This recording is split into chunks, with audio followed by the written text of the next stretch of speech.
Bwana Yesu asifiwe. Bwana Yesu asifiwe tena.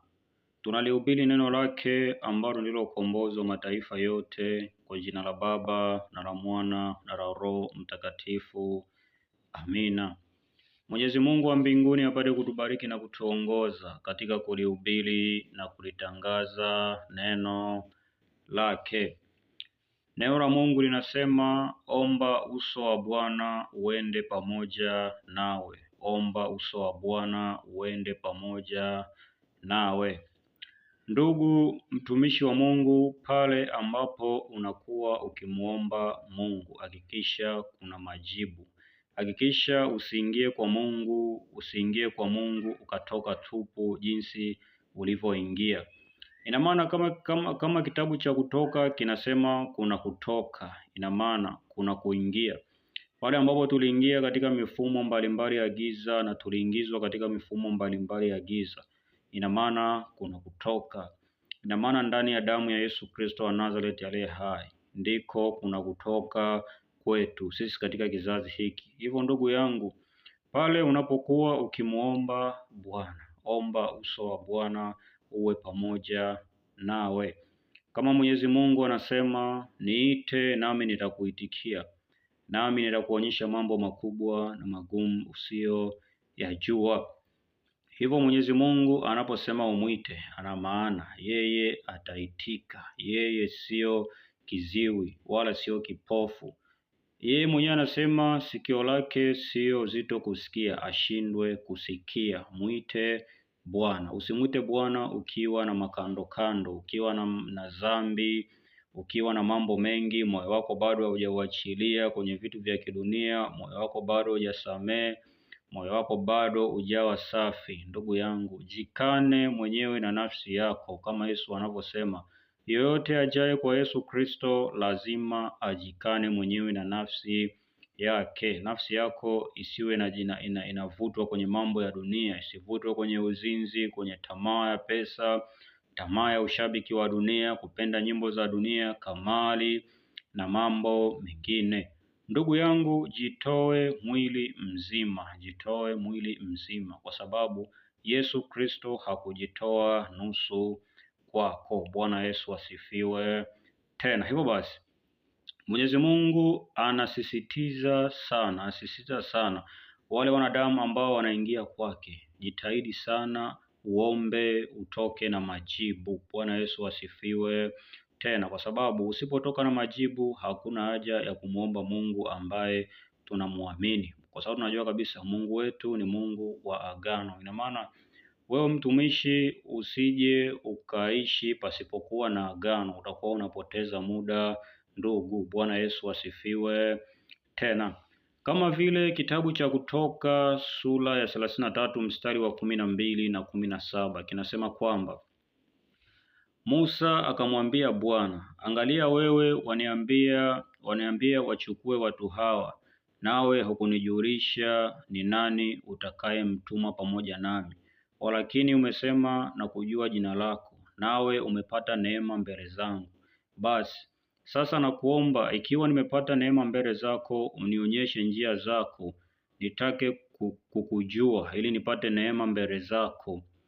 Ukakumbuke ya kuwa taifa hilo ndio watu wako. Akasema, uso wangu utakwenda pamoja nawe, nami nitakupa raha.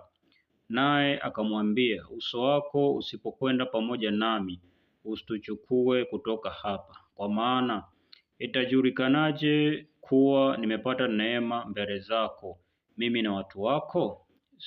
Sio kwa sababu unakwenda pamoja nasi, hata mimi na watu wako tutengwe na watu wote walio juu ya uso wa nchi. Bwana Yesu asifiwe tena.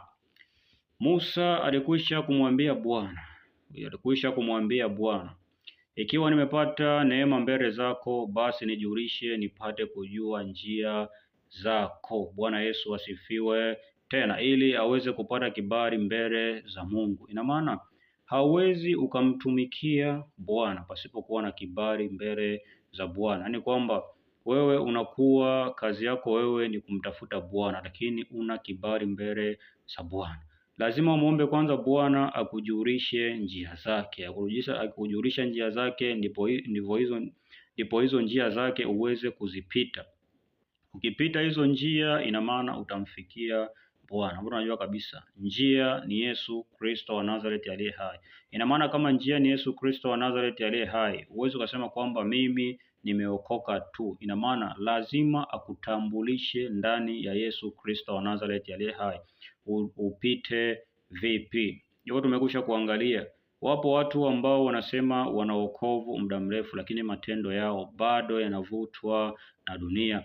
Kwa sababu gani? Hawajajikana na nafsi yao ili waende kwa Yesu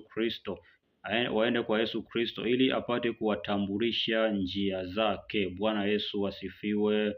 Tena kama ilivyo njia za Mungu hazichunguziki, lakini anasema kwamba yeye atatambulisha njia zake kwa wale wote ambao wamejitoa katika mwanga wa Yesu Kristo wa Nazareth aliye hai.